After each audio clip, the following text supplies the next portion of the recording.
تیسری وہ بھی معوذات کے اندر ہے دعائے انس.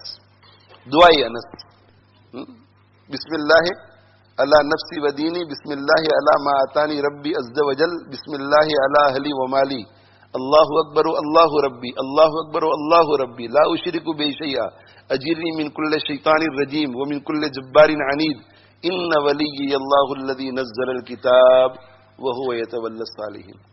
حجاج بن یوسف نے حضرت انس رضی اللہ تعالیٰ عنہ کو اپنے پاس بلایا سزا دینے کے لیے. تو میں کہ تو مجھے کچھ نہیں کر سکتا. حجاج کو کہا تو مجھے کچھ نہیں کر سکتا. کہا کیوں نہیں کر سکتا؟ بھئی جو آدمی 1,00,000 آدمیوں کو قتل کر دے، عبداللہ ابن زبیر رضی اللہ عنہ کو قتل کر دے، وہ حضرت انس کو کیوں نہیں کچھ کر سکتا؟ کہا کیوں نہیں؟ تو کہ اللہ کے نبی صلی اللہ علیہ وآلہ وسلم نے مجھے ایک دعا سکھائی ہے کہ جو شخص اس دعا کو پڑھتا ہے اسے کوئی کچھ نہیں کر سکتا، اسے کچھ نہیں ہوتا. تو کہا کہ وہ میں دعا پڑھ چکا ہوں صبح کو، اس لیے مجھے یقین ہے کہ شام تک تو تجھ سے کچھ نہیں ہوگا، اور شام ہوگی تو پھر پڑھ لوں گا. چھوڑ دیا اس نے.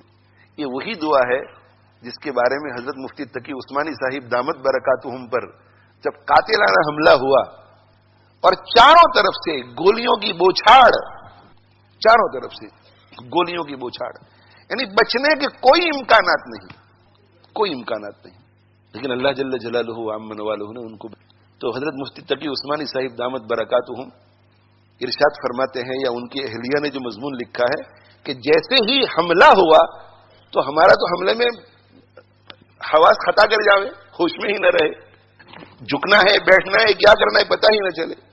کہا کہ آپس میں ایک دوسرے کو پوچھنے لگے کہ تم لوگوں نے دعائے انس تو آج صبح پڑھی تھی نا؟ اتنا یقین، دعائے انس تو پڑھی ہے نا؟ ایک دوسرے کو پوچھنے لگے.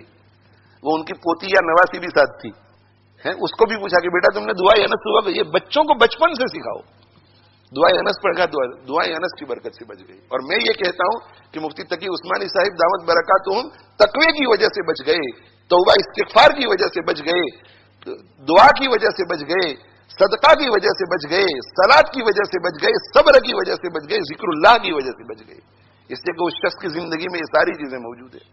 اور اس کے بعد نہ کوئی خوف، نہ کوئی ہراس، ایسا نارمل جیسے پہلے تھے آج تک دین کی خدمت میں لگے ہوئے ہیں. ہم ہوتے تو گھر میں بیٹھ جاتے، جلسوں میں جا رہے ہیں، بیانات کر رہے ہیں.